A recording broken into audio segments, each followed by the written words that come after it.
The Forgotten Cold War. The secret boot trick from World War II that outsmarted Frostbite and still works today. If you've ever stood outside long enough for your toes to go numb, you already know what real cold does. It doesn't just bite, it crushes. Now, just imagine facing that cold, not for minutes, but for months, with no choice but to keep marching. During the brutal winters of World War II, when temperatures on the Eastern Front plunged to levels that turned breath into ice, soldiers found themselves locked in a war not just against enemies, but against nature itself. And in that frozen hell, a secret survival hack emerged. It wasn't a new weapon. It wasn't high-tech. It was a boot trick so simple, so effective, that it quietly saved thousands of lives. And it still works today. When the cold became deadlier than bullets.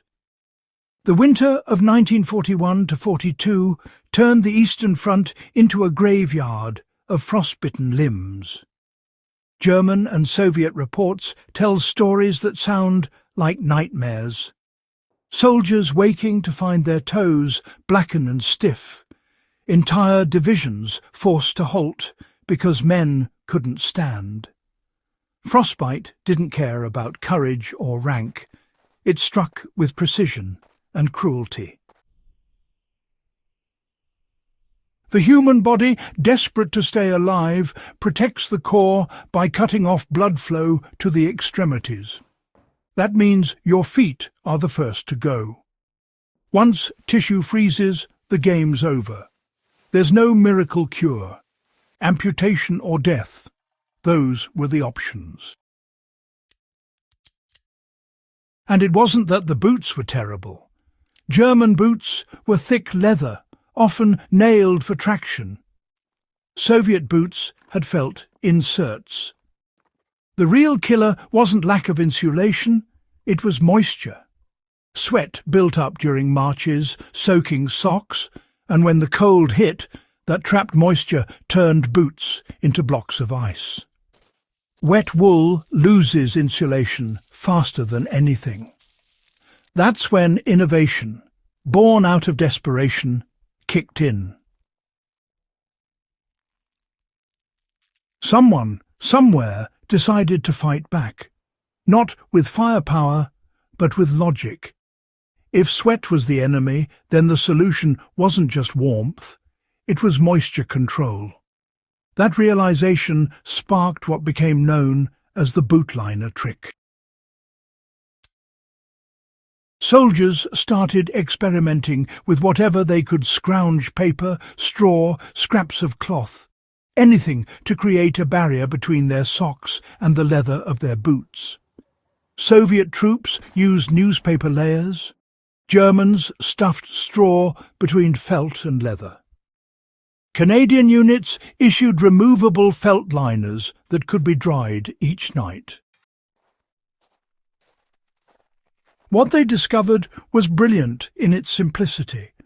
Those materials absorb moisture, keeping it away from the skin and trapping heat in tiny air pockets.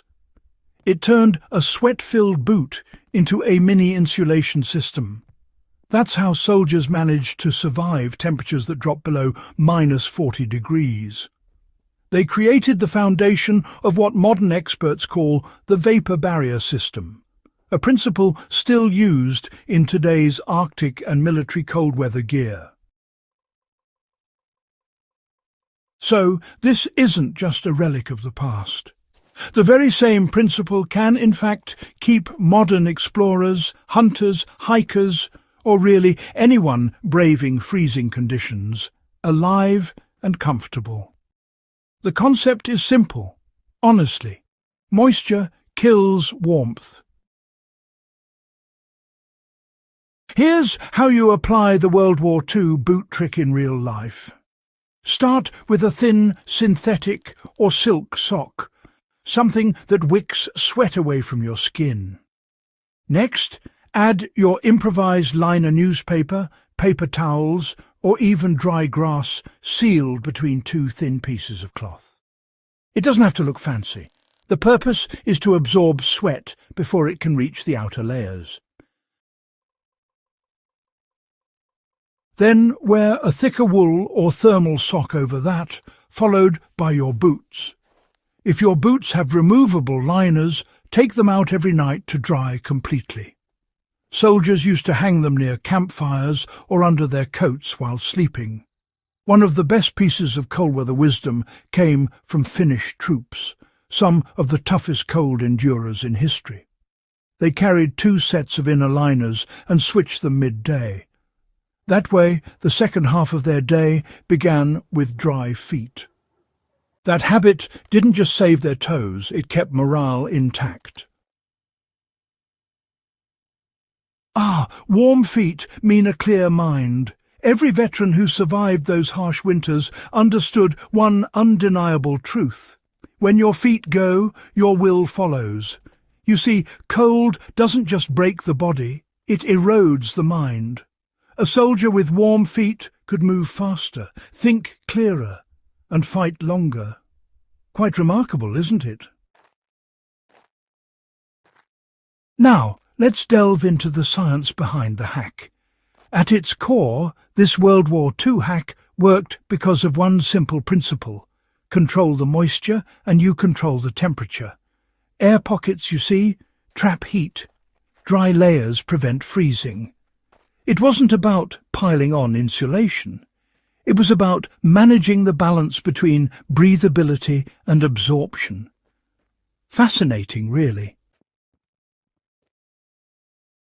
Modern cold weather systems, like vapor barrier boots and synthetic liners, owe their design to this wartime innovation. The same science that saved frostbitten soldiers back in 1942 now protects mountaineers in Antarctica and Arctic researchers today. And yet the beauty of it lies in its accessibility. You don't need specialized gear or expensive equipment, just understanding. That's what makes it timeless. Wouldn't you agree? So, this forgotten trick is, well, more than just a clever hack. It's truly a testament to human ingenuity under pressure. When resources ran out, when conditions were honestly inhumane, soldiers learned to outthink the environment. They didn't have Gore-Tex, Thinsulate, or any of those modern polymers, just grit, logic, and of course adaptation. That's the soul of survival. Not fancy gear, but smart thinking. Using knowledge, not privilege, to endure. From a historical standpoint, this small hack changed military survival doctrine. Armies realized that endurance wasn't about brute insulation. It was about moisture management and airflow. That insight shaped cold weather warfare strategies for decades, influencing everything from NATO's post-war gear to modern expedition boots. Why this still matters? Well, we live in an age obsessed with high-tech gear, yet sometimes the old ways still win. The same principle that saved soldiers' feet in the 1940s can save yours today. If your socks are wet, it doesn't matter how advanced your boots are. You're in trouble. Dry feet are still the dividing line between frostbite and endurance. And that's the real legacy of the World War II boot trick. It's not just about history, it's about survival knowledge that still has teeth. The next time you head into the cold, remember this. Nature doesn't care how advanced your gear is. It only rewards preparation. The men who survived those frozen fronts didn't beat the cold. They adapted faster than it could kill them.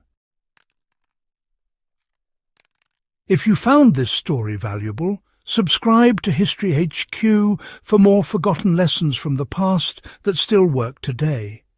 Share this video with someone who loves real history and real survival wisdom, because some tricks deserve to be remembered, and this one might just save your feet.